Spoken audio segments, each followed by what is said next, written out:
Baik, selamat malam. Perkenalkan, nama saya Marisan Elizabeth dan saat ini saya akan menjelaskan tentang materi-materi yang saya sudah pelajari selama 5-6 minggu dalam mata kuliah statistika probabilitas. Yang pertama, statistika ini mind mapping sebagai dari tugas statistika. Pertama, apa itu statistika?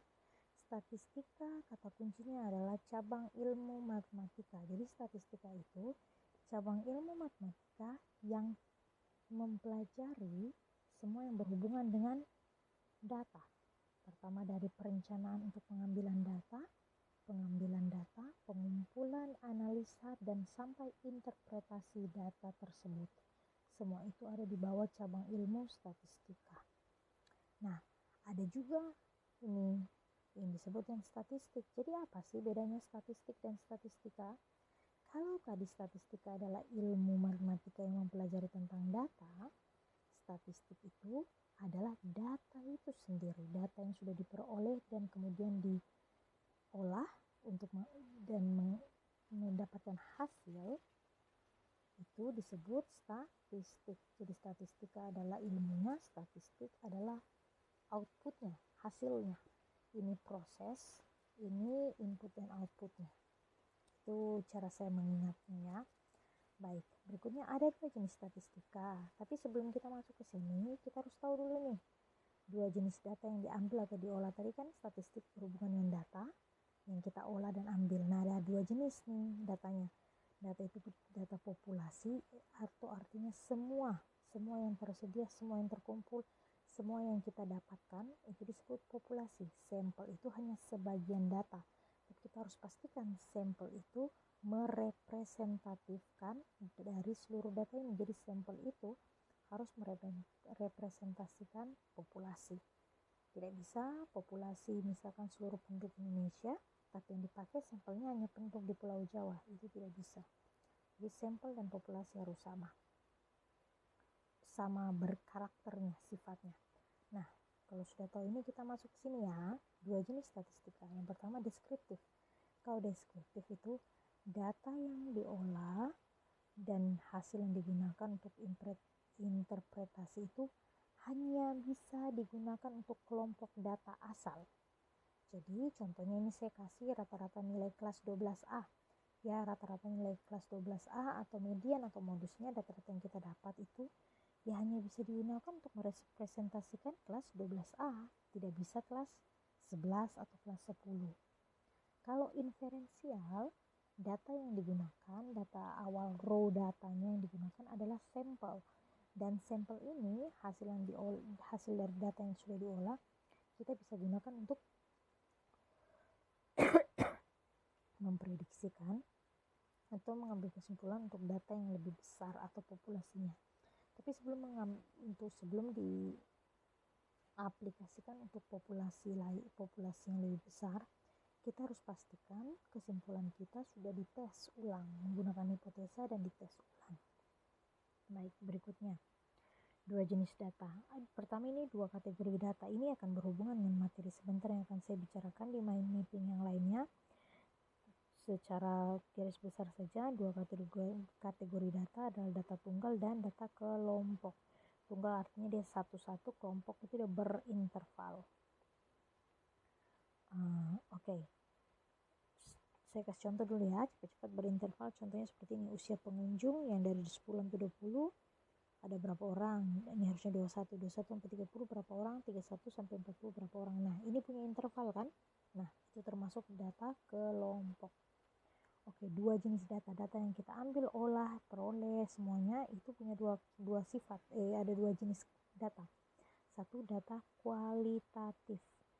Kualitatif kita lihat dari kata kualitas atau sifatnya bagaimana. Kalau kuantitatif, kuantitas, nominalnya atau lebih ke angkanya, nilainya bagaimana. Kuantitas sama kualitas.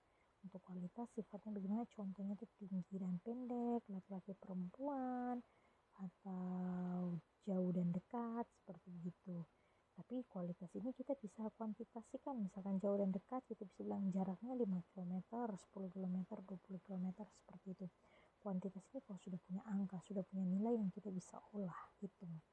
Nah, ini kan jenis datanya. Setiap data, setiap satuan istilahnya kalau dalam fisika, setiap data, setiap satuan punya namanya, setiap besaran datanya ini punya namanya satuan atau skalanya yang kita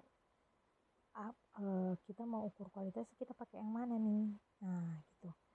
Nah, skala pengukuran ada 4, nominal, ordinal, interval, sama rasio.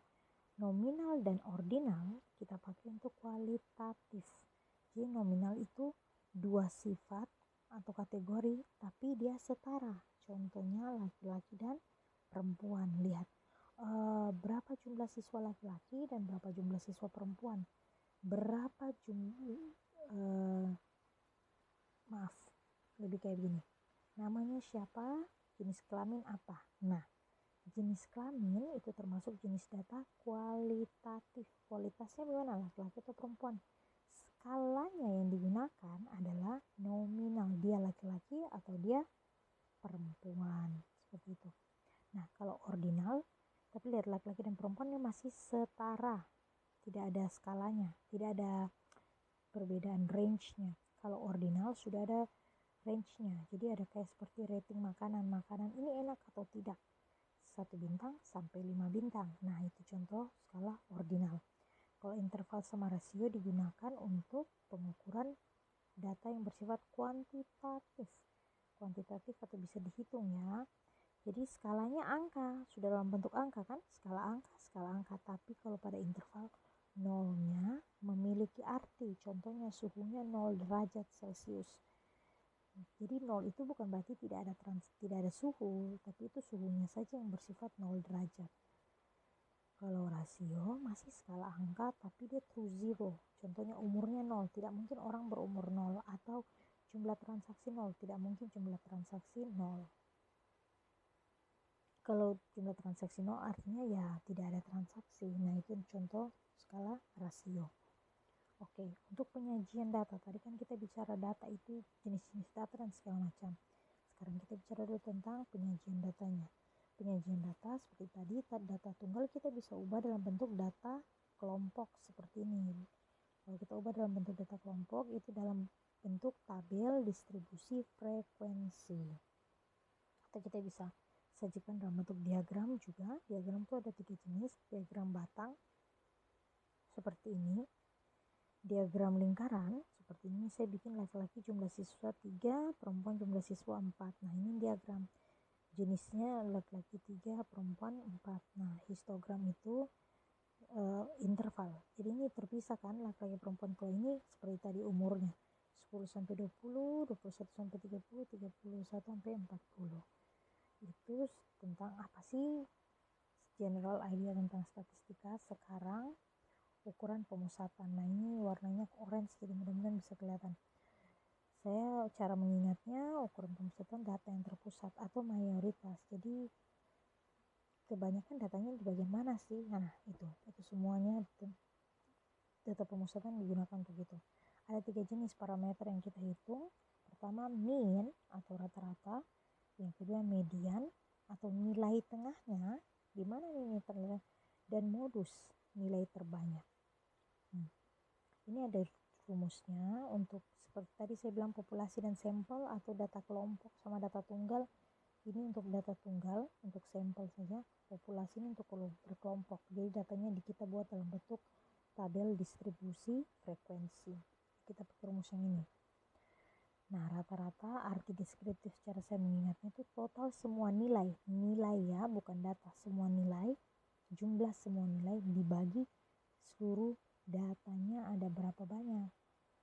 Jadi contohnya nilai ujian, nah itu kita bisa pakai rata-rata single yang sampel, yang untuk tunggal.